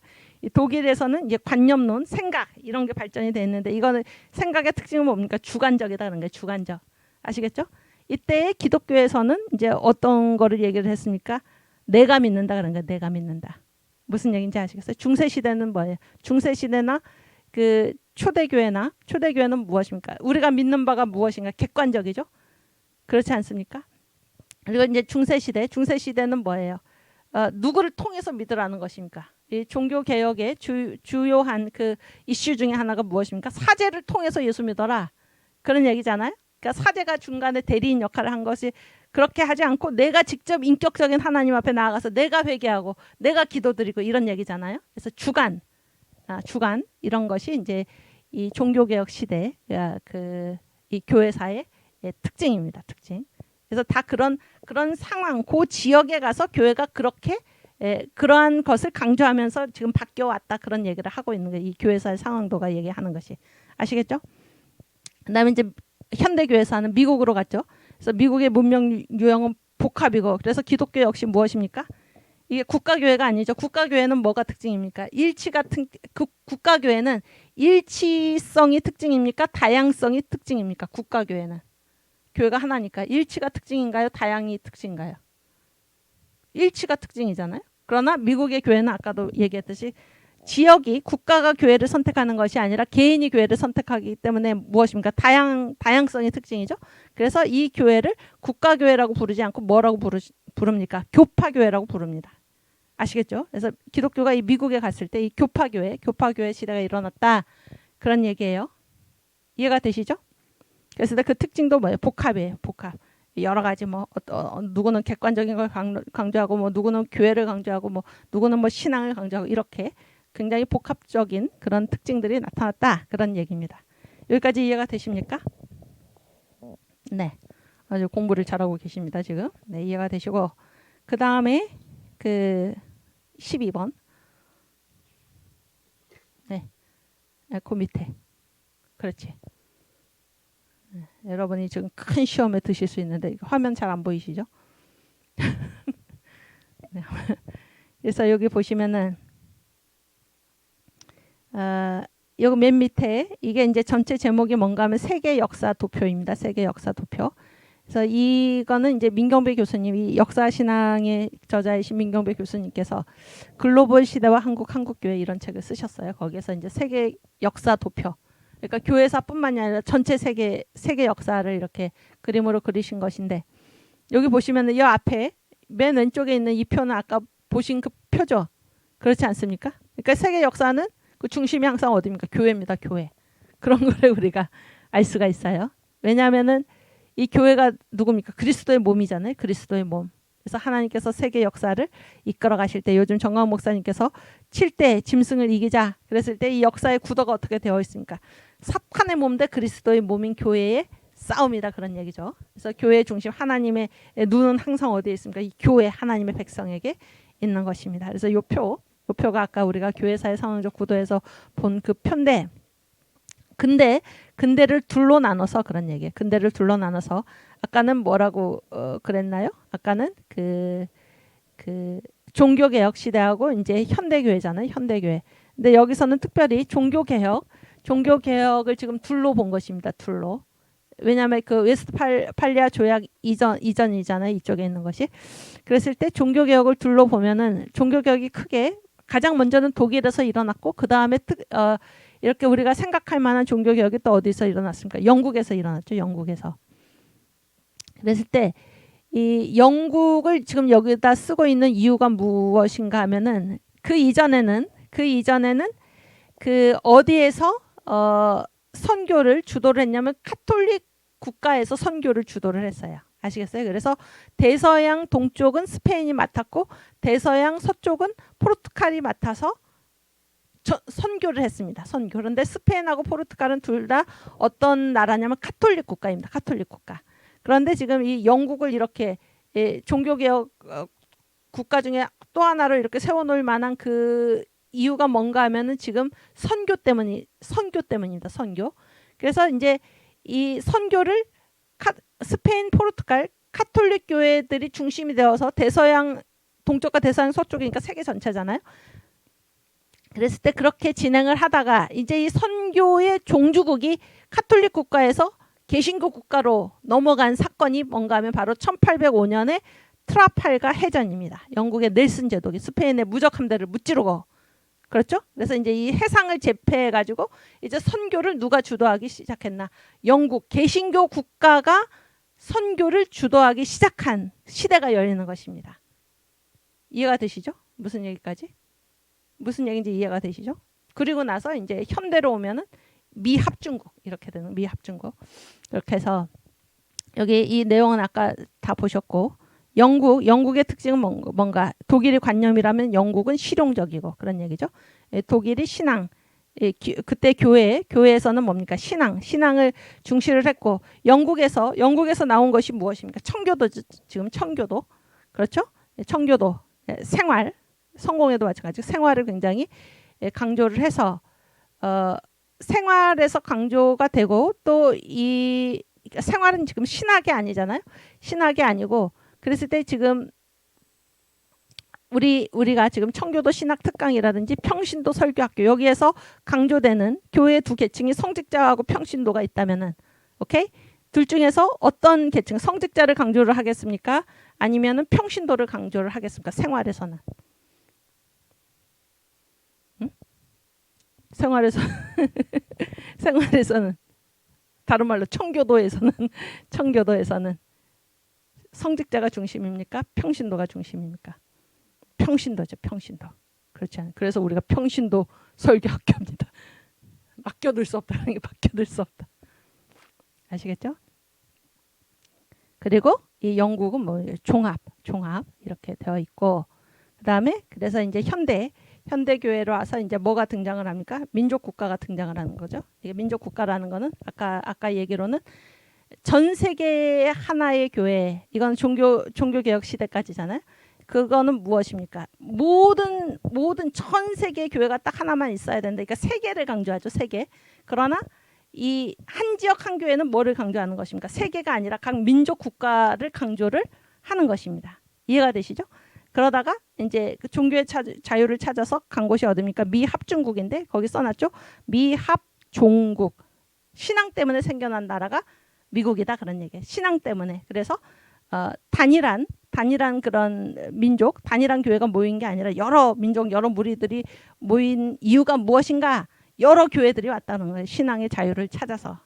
이해가 되시죠? 그리고 이 문명은 이제 무슨 문명입니까? 이게 다 지금 뭐 때문에 이렇게 역사가 흘러왔습니까? 지금 교회 때문에 그렇다는 게, 교회 때문에. 그리고 그 지역으로서는 어디를 중심으로? 서양을 중심으로 기독교 백인 문명이 이끌어왔다, 그런 얘기예요. 그러다가 이제 이 민경배 교수님께서 이 책의 제목이 뭔가 하면 글로벌 시대와 한국 교회입니다. 그래서 이제 이 글로벌 세계 전체를 바라보는 그런 표징들이 이제 언제 나타났나? 1944년에 세계 기구가 생겨났다, 그런 얘기예요. 세계 기구가. 그래서 IMF가 무엇입니까? 응? 오늘 그 시험을 많이 당하시는데 IMF 인터내셔널 모멘터리 펀드죠. 그러니까 국제통화기금. WBP는 뭐예요? 월드뱅크, 세계은행. 그렇죠? 가트는 뭡니까? 뭐 관세와 무역에 관한 협정, 이게 뭐예요? 다 세계죠, 세계. 그다음에 뭐 FSB는 뭡니까? 이게 금융안전이사회, Financial Stability Board 이렇게 돼가지고 금융안전이사회. 그래서 이건 다 세계 기구잖아요. 세계 기구. 그래서 이제 글로벌 시대가 돌아있다, 이렇게 지금 다루고 있는 이 책인데, 그래서 이 세계화의 지금 이 구도가 딱 나오죠, 여기에. 그래서 무슨 중국이 G2 그러면서 한참 그러던 때에 이제 이 책이 쓰여졌는데, 그래서 중국이 과연 미국을 이길 수 있을 것인가, 그런 거를 이제 이 책에 다루고 계시고, 그때 이제 이 한국 교회는 처음부터 글로벌 스탠다드 DNA가 우리한테 있다, 그런 거예요. 한국 교회는 처음부터 세계적이다. 그래서 우리는 어떤 한 민족에 협소한 그런 국수주의 그런 게 아니라 이 한국인들한테는, 그래서 선교사들이 복음을 전했을 때 그 복음이 우리랑 딱 체질적으로 맞을 정도로 아시겠습니까? 여러분 교회는 항상 뭡니까? 세계교회죠. 세계교회. 예, 왜냐하면 이 세계가 다 누구의 통치 영역입니까? 하나님의 통치 영역이기 때문에 교회는 일본의 그 신도 이렇게 국수주의 교회 천황제가 우선이고 그 다음에 교회고 이렇게 가지 않는다 그런 거예요. 한국 교회는 중국 삼자교회 마찬가지죠. 공산주의 공산당이 허락하는 한도 내에서의 교회 이렇게 가지 않는다 그런 얘기입니다. 교회는 세계성 민족의 국수성을 초월하는 세계성이 이 교회의 특징이다. 그런 얘기를 이제 이 책에서 하고 계신데 그래서 이 세계화 시대에 이제 두 주역이 지금 미국과 중국인데 거기에서 한국의 역할은 무엇인가 이런 거를 지금 강조하고 있는 것이 이제 이 민경배 교수님의 그 저서이고요. 그래서 이제 이 세계의 역사 도표 여기에서 아까 우리가 처음에 봤던 교회사의 상황도가 이제 여기도 그대로 이제 적혀 있다 그런 얘기입니다. 그래서 지금 이렇게 큰 흐름을 우리가 보고 가면 좋은데 초대교회 있죠. 초대교회는 아까 몇 년이라고 그랬나요? 초대교회 500년이죠. 500년. 그다음에 중세교회 몇 년입니까? 1000년. 그다음에 근대교회 500년이고 이게 종교개혁교회하고 현대교회인데 종교개혁교회는 한 130년이죠. 웨스팔리아 조약까지. 그다음에 현대교회가 한 370년 이렇게 되죠. 그랬을 때 이거를 이제 지역으로 봤을 때 그 바다 있죠. 바다를 중심으로 보면 큰 바다. 요즘 제 이메일에 뭐 이렇게 스팸 메일로 들어오는 게 뭐 바다 이야기 뭐 이런 오락 그 이름이 아니고 큰 바다를 중심으로 보면은 초대교회의 이제 4개 핵심적인 지역이 어디입니까? 정광 목사님께서 그런 거를 그 평신도 설교학교에서 말씀하셨는데 아주 공부를 굉장히 많이 하셨죠. 정광 목사님은. 그래서 보면은 4개의 중심 지역이 어딘가요? 맨 처음에 교회가 어디에 있었습니까? 그 처음으로 그리스도인이라는 말을 들은 그 교회가 어디 교회입니까? 어느 지역입니까? 안디옥이죠. 안디옥. 그렇죠? 성경 읽은 거 생각나시죠? 안디옥. 그 다음에 어디로 갔습니까? 로마. 그렇죠? 로마. 그 다음에 또 어디에서 교회가 크게 일어났나요? 초대교회 때 알렉산드리아. 그리고 아까 얘기한 어거스틴이 있었던 카르타고. 그렇죠? 이 사이에 있는 바다가 큰 바다가 무슨 바다입니까? 무슨 바다인가요? 내가 이걸 크게 안 그려서 실감이 안 나죠. 큰 바다 무슨 바다입니까? 환지중해. 그래서 지중해를 둘러싼 지역이죠. 그래서 우리가 초대교회를 환지중해 시대 그래요. 환지중해 시대. 네, 중세교회는 이제 이 중세에 가서 교회가 동방교회와 서방교회로 나눠졌죠. 동방교회와 서방교회. 그래서 동방교회는 동로마 제국의 수도가 동방교회의 중심지였죠. 이 수도가 어디입니까? 지금 터키의 이스탄불인데 콘스탄티노플입니다. 콘스탄티노플 아시겠죠? 콘스탄티노플이 이제 동방교회의 중심이었고, 그러니까 그 수도를 이쪽으로 옮겼잖아요. 그렇죠? 그래서 이쪽을 동로마라고 부르고 이쪽을 뭐라고 부릅니까? 서로마라고 불러요. 그래서 원래 로마의 수도는 어디였습니까? 로마였죠. 여기가 이제 서방교회입니다. 서방교회. 그래서 여기가 동방교회 중심이고 여기가 서방교회 중심인데 이 로마에서 대장은 누굽니까? 황제가 이쪽으로 가버렸기 때문에 그렇죠? 황제의 자리에 누가 대장 역할을 했습니까? 교황이. 카톨릭 교회 아시겠죠? 동방교회를 우리가 뭐라고 부르냐면 그리스 정교회라고 부릅니다. 그리스 정교회. 근데 그리스 정교회는 교회 위에 누가 있습니까? 황제가 있어요. 황제. 그리고 황제 밑에 있는 사람을 총대주교라고 불렀습니다. 대주교, 총대주교. 그래서 정교회가 어디로 이제 이게 뭐 이슬람 교도들 터키 오스만 투르크에 이제 이게 망하죠. 1453년에 함락이 됩니다. 그래서 정교회가 어디로 가냐면은 러시아로 가요. 러시아. 모스크바. 그래서 정교회, 요즘 정교회 앞에 부르는 말 뭐라고 붙입니까? 러시아 정교회. 이렇게 많이 들어보셨죠? 러시아 정교회. 거의 못 들어본 얼굴인데. 그래서 제3의 로마 이론이 있어요. 제3의 로마. 제3의 로마가 무엇인가? 이게 지금 딱 나오죠. 로마, 콘스탄티노플, 그다음에 모스크바. 러시아의 수도 모스크바죠. 모스크바를 제3의 로마라고 부르는데 이 러시아에서 만든 이론입니다. 정교회가 옮겨갔을 때 자기들이 제3의 로마예요. 그러면 제1의 로마가 어디입니까, 여러분? 이게 세 개잖아요. 그래서 1, 2, 3인데 어디가 제1의 로마인가요? 원래 로마죠. 그러니까 뭐라고 그러냐면 로마, 제1의 로마는 배교했다. 그러니까 자기들 동방교회 입장에서 봤을 때는 이게 서방교회가 자기 배신했다 이렇게 보는 거예요.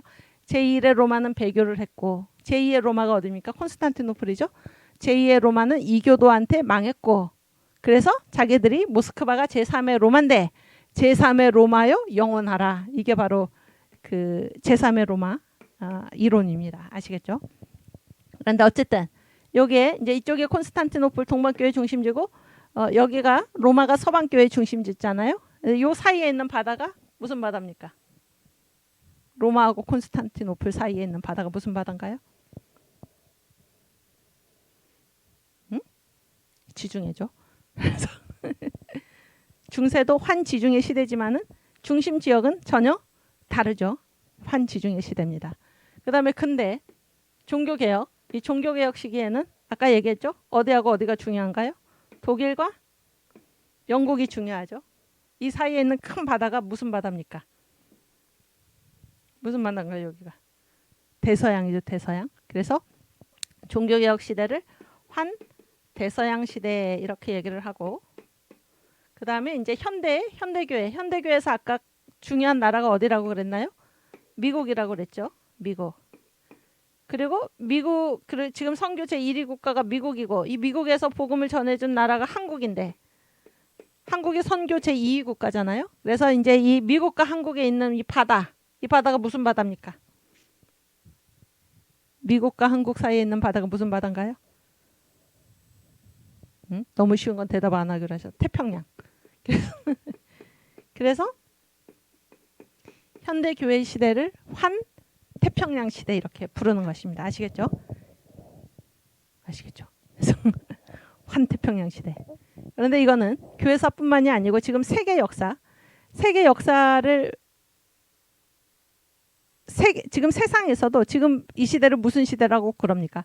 환태평양 시대 이렇게 얘기를 하잖아요. 환태평양 시대. 그래서 이 우리 한국교회 사명이 얼마나 지대한가라는 사실을 우리가 생각하게 됩니다. 미국과 한국. 지금 복음의 촛대가 미국과 한국에, 특별히 이 한국에 아까 얘기했죠. 우리가 지금 가장 이 싸움의 최전선에 온 세계가 지금 동성애 이슬람 차별금지로 인해서 이 교회들이 무너지고 있는데 한국에서는 거기다 한 가지 더 주사파 북한의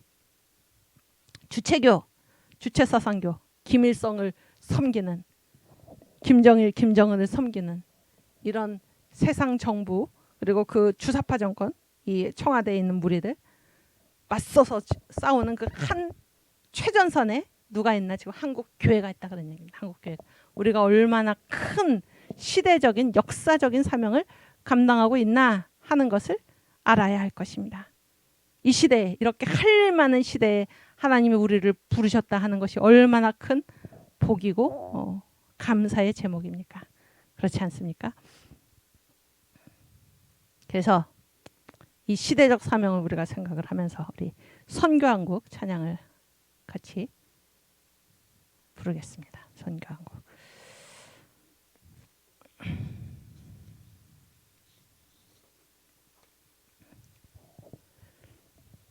영원한 주님의 십자가 사랑 우릴 재촉하시네.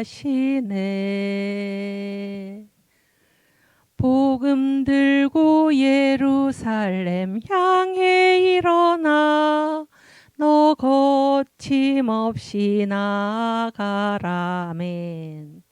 모진고난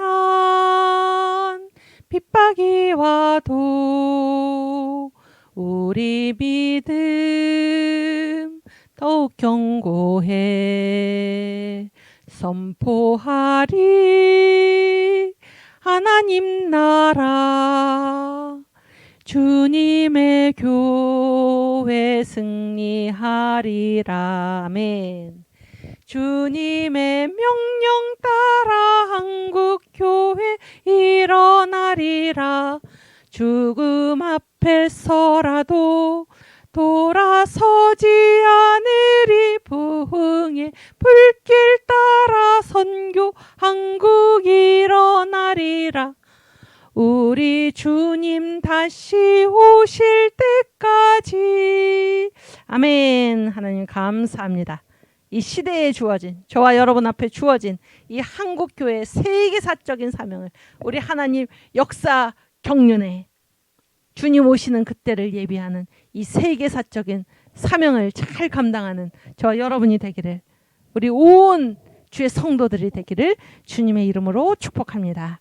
아멘. 네, 그 파워포인트 다시 한번 띄워주세요.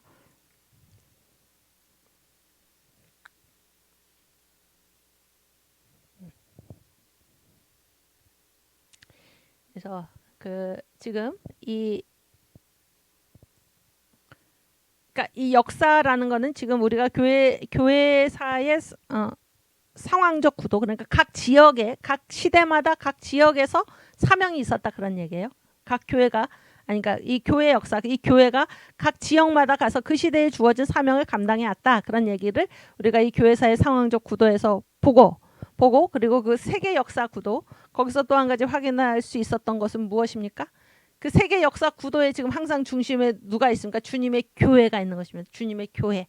그래서 다시 한번 이 역사를 우리가 얘기를 하면, 역사라는 것은 무엇입니까? 이 세상 정부, 사탄이 밀어낸 이 사탄의 몸, 이 짐승들, 세상 정부와 그리스도의 몸, 그리스도 성령이 밀어낸 이 그리스도의 조직, 교회와의 싸움이다라는 사실을 우리가 기억을 해야 할 것이고, 각 시대마다 이 세상 정부와 싸워 이기는 교회의 사명이 있다는 것이고, 각 시대마다 주님께서 부여하신 할 일이 있다라는 사실을 우리가 거기서 보고 온 것입니다. 그래서 하나님의 눈동자는 항상 주님의 교회, 당신의 교회를 지키시고 보호하시고 세상 정부와 싸워서 이기게 하신다라는 사실을 우리가 이 세계 교회 역사 도표에서 다시 한번 확인하게 되는데, 요즘 정광 목사님의 그 설교가 무엇이냐면 7대 짐승을 이기자죠. 이 7대 짐승이 무엇입니까? 세상의 제국이죠. 그런데 이 7대 짐승뿐만이 아니라 거기에 명시되지 않은 자잘한 짐승들이 많죠. 자잘한 짐승들.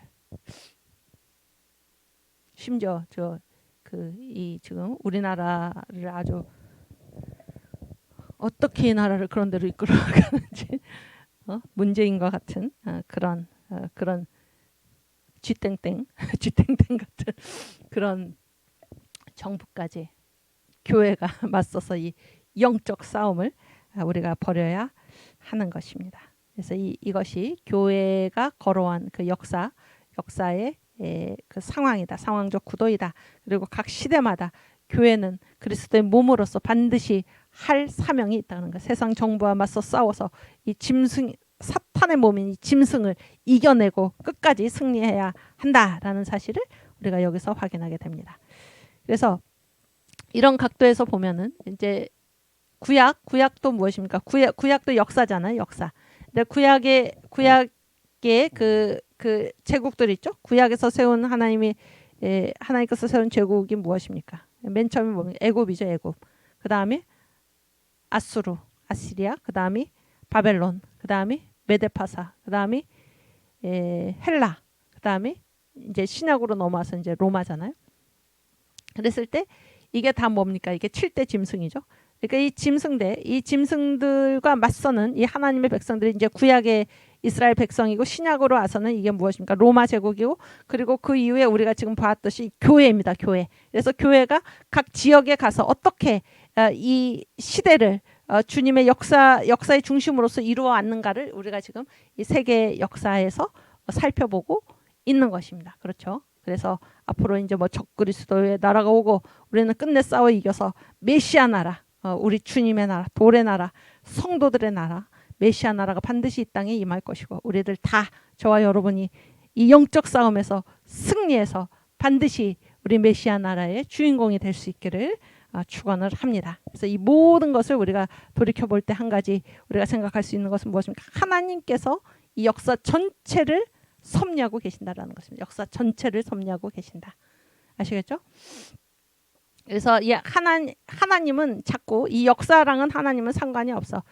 그냥 복음은 복음이지 이 상황하고는 아무 관계가 없어 라고 주장하는 사람들을 뭐라고 그러냐면 요한일서 4장 2절에 예수께서 육체로 오신 것을 부인하는 자들은 하나님께 속한 영이 아니다 이렇게 얘기를 하죠. 그게 바로 적그리스도죠. 적그리스도. 그래서 이 역사 안에서의 하나님이 전체 역사를 주장하신다. 전체 역사를 하나님이 계획하셨고 말씀대로 이루어 나가신다라는 것을 이 역사 안에서 하나님의 영역을 제거하고 하나님의 주권을 제거하는 이런 자들이 바로 적그리스도인 것입니다. 그래서 요한일서 4장 2절을 우리가 함께 읽어보겠습니다.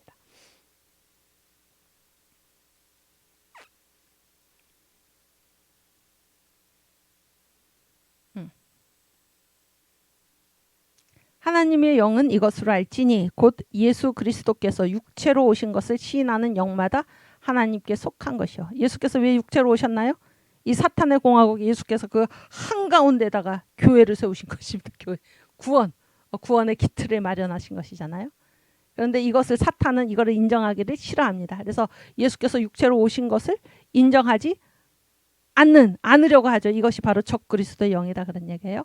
요한일서 4장 3절 예수를 시인하지 아니하는 영마다 하나님께 속한 것이 아니니 이것이 곧 적그리스도의 영이니라 오리라 한 말을 너희가 들었거니와 이제 벌써 세상에 있느니라.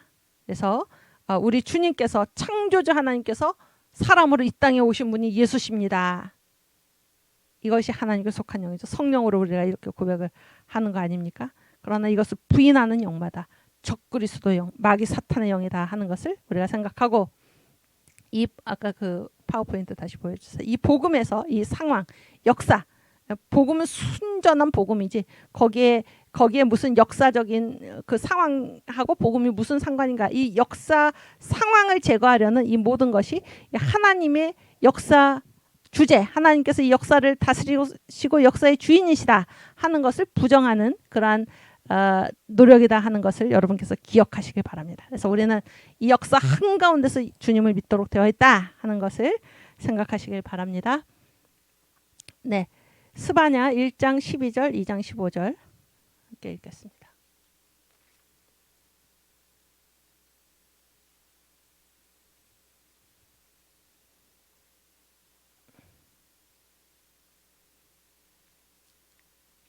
네. 그때 내가 등불로 예루살렘에 두루 찾아 무릇 찢기같이 가라앉아서 심중에 스스로 이르기를 여호와께서는 복도 내리지 아니하시며 화도 내리지 아니하시리라 하는 자를 벌하리니. 여기 보세요. 이 사람들이 있죠. 사람들이 있는데 찢기같이 가라앉아서 찢기같이. 그러니까 이게 숨어 있는 것입니까? 아니면 밖에 나와서 활동하는 것입니까? 숨어 있는 거죠. 숨어 있는 거예요. 가라앉아서 자기들 가라앉았으니까 평안하죠? 평안합니다. 평안해요. 평안한 그런 사람들. 그래서 어떤 일도 하지 않고 자기 만족입니다. 평안하게 자기는 지금 평안하다 그런 얘기예요. 근데 이 사람들은 지금 뭐라고 얘기를 하는가? 하나님을 어떻게 고백하고 있는가?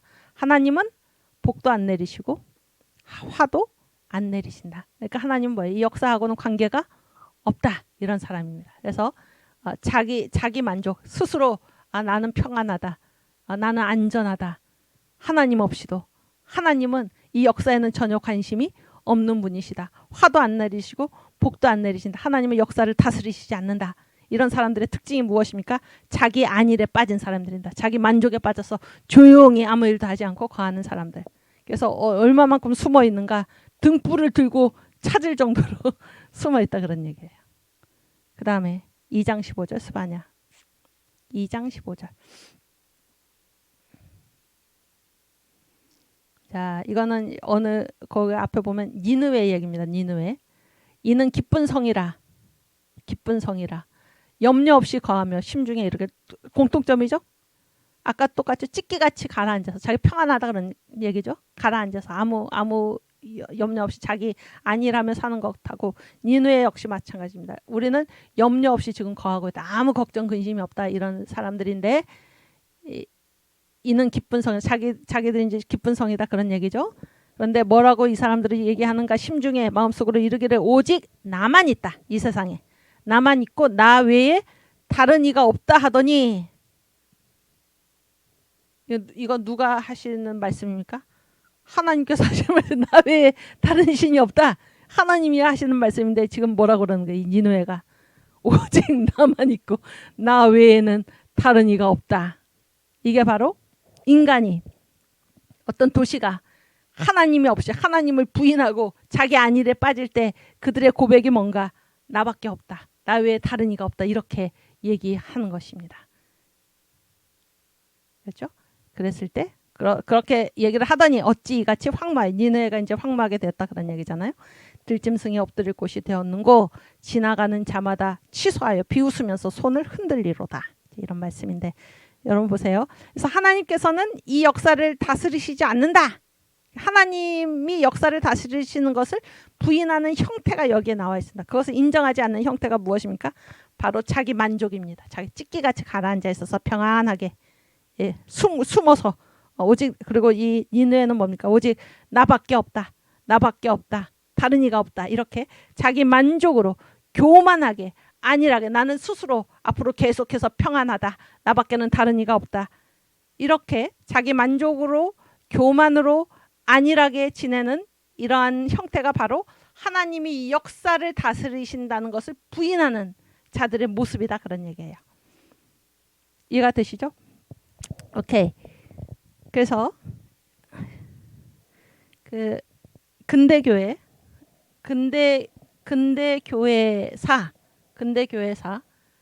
근대교회사로 넘어왔을 때 이제 거기에 등장하는 것이 무엇이냐면 바로 이제 인본주의입니다.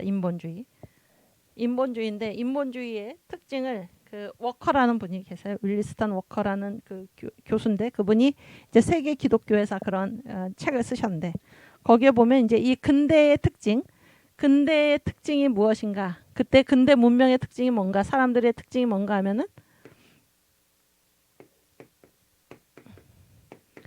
자율성, 이성, 예정된 조화입니다. 예정된 조화.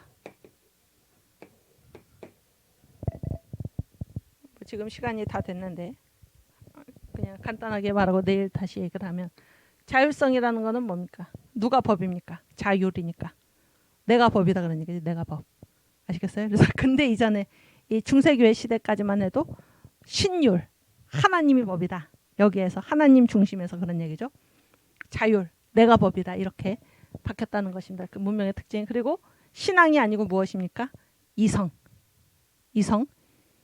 뭐예요? 다른 말로 합리성이죠. 합리성. 그래서 하나님의 명령이다. 그렇게 해서 어떤 일을 하는 것이 아니라 이것이 합리적인가. 인간 이성이 기준이 된다. 그런 얘기예요. 그 다음에 이제 예정된 조화는 무슨 말이냐면 우리가 이게 자율성이나 이성에 의해서 우리가 무슨 일을 하더라도 그 결과는 다 조화롭다. 그런 얘기예요. 무슨 얘기인지 아시겠어요? 그러니까 예정된 조화를 조금 쉬운 말로 하면은 완벽하다. 그런 얘기. 완벽하다. 그러니까 인간이 우리가 스스로 법이 되어서 우리의 이성을 가지고 합리적으로 무슨 일을 했을 때 그 결과는 항상 완벽하다. 아시겠죠? 이게 무엇입니까? 이게 바로 인본주의죠. 인본주의. 이것이 근대 문명의 특징입니다. 근대 문명의 특징. 자율성, 이성, 예정된 조화. 지금 우리가 스바냐에서 함께 읽은 말씀이 무엇입니까? 찢기같이 가라앉아가지고 자기 안위를 추구하는 사람들. 다 이런 부류에 속하는 거죠. 그리고 니느웨 기쁜 도시. 스스로 즐거운 거예요. 나 외에 다른 이가 없다.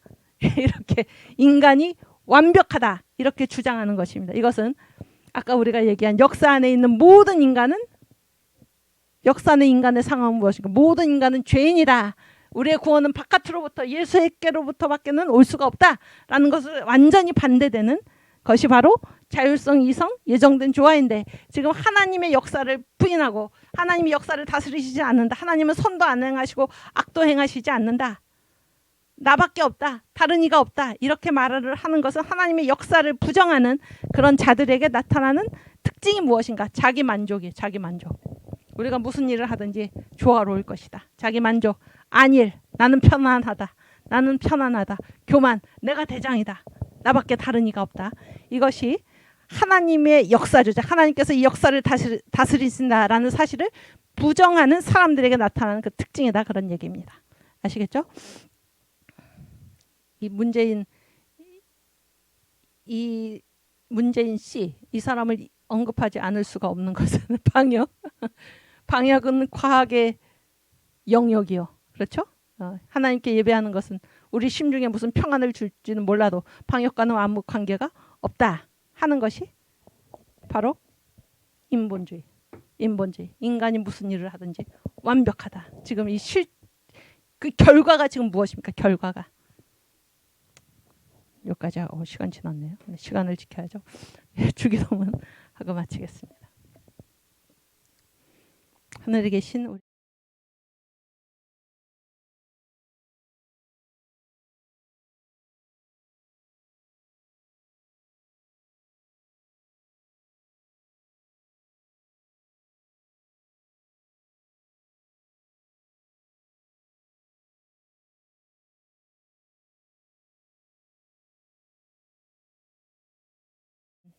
네, 감사합니다. 내일 다시 반갑게 뵙겠습니다.